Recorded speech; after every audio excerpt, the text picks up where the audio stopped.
Packers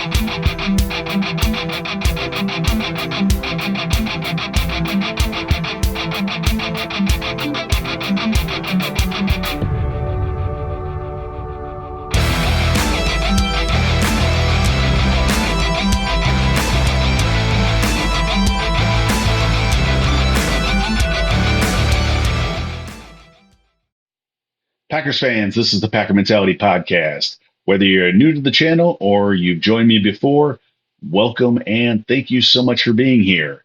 As usual, before we get going, please help me build this channel and take a minute to subscribe and follow me on social media at Packer Mentality. That was pretty ugly last night. I was in Allegiant Stadium with a lot of fantastic Packer fans. All of you who were there, you guys were awesome. Unfortunately, we got a very disappointing performance from the offense, and the Packers couldn't beat the Raiders, losing 17-13. Without going into the film, this loss feels like it's going to be placed squarely on the offense. Not that the defense didn't have a few head scratching moments, which we'll talk about in a little bit. This was the fifth game of the season, and it was against what can generously be called a below average opponent. The Raiders had a bad defense and a bad offense, and I thought that the Packers, if they played at a level close to their capabilities that we've seen at times, could win this game. The two players I thought they needed to contain were Davante Adams and Max Crosby. For the most part, they did a pretty good job on Davante, but Max Crosby was tough. 7 pressures, 6 hurries, 4 tackles for loss, and a sack. Not a great job by the Packers on him. He was an issue. But this offense was a mess, even without his interference. After weeks of not having a run game, Matt LaFleur clearly had a game plan devoted to running the ball. But I think this plan was meant to have Aaron Jones available to make it work.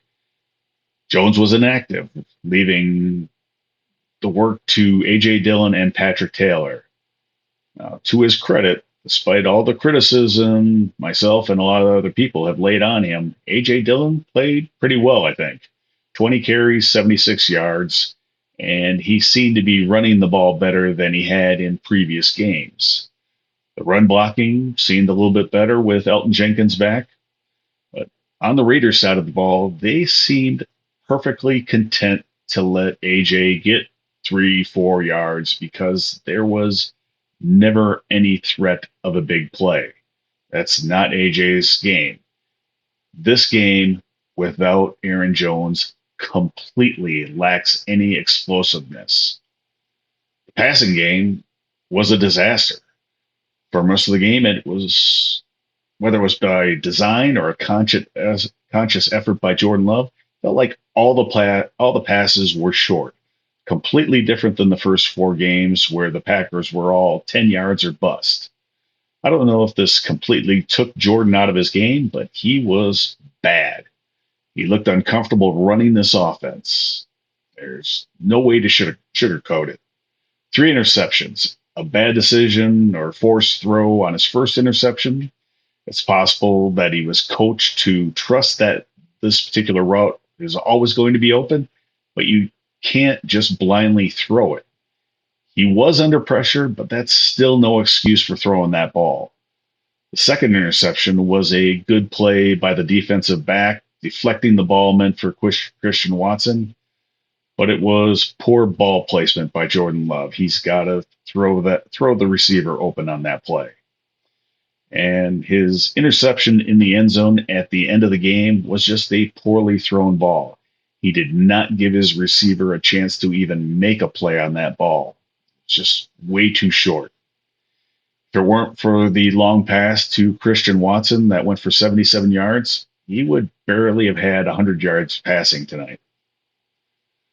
Were all the problems with the passing game Jordan's fault? No.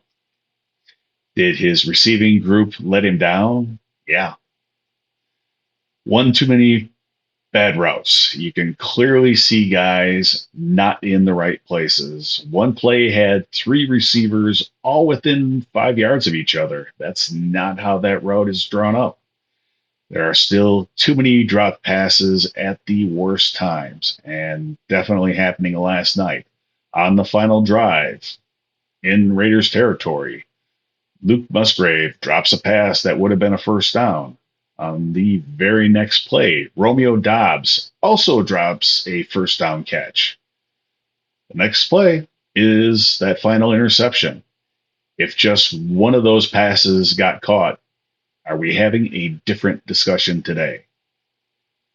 We are now at the bye week. Hopefully, this allows Aaron Jones to finally get all the way back and be ready to play against Denver. I don't think Christian Watson is 100% either. He didn't quite look full speed against the Raiders. In the second half last night, he walked back to the sidelines kind of awkwardly. It was like he was trying not to limp or show an injury. At least that's what it looked like to me. I think he toughed it out on Monday night, and I have a lot of respect for him doing it. I've already said that the defense is not to blame for this loss. They did enough to allow the Packers to win the game. The offense just couldn't do it. I still saw too many things on defense that concerned me. Once again, this defense has players put into positions that they can't win. Preston Smith having to cover Devontae Adams. That is always going to be a loss. And my personal favorite that keeps showing up, short yardage or red zone situations where the corners are playing 10 yards off the ball. I don't know, and I don't care if it's part of Joe Barry's scheme or a mistake by the players. It allowed a touchdown last night, and it's inexcusable. It's just bad defense. These mistakes, they might not hurt as much against the Raiders or the Bears or the Saints, but good offenses and good quarterbacks are going to crush this defense. Good news is that the Packers had their bye week to get healthy and, fingers crossed, get their act together on offense and defense. Get Aaron Jones and Christian Watson back on offense. Get Quay Walker, Devondre Campbell, and Eric Stokes healthy and back on defense. I'm going to go back and go through the first 5 games and see how things have evolved or regressed. We'll talk about what the Packers' plan was coming into the season in a few days. Until then, have a great week and go Pack Go.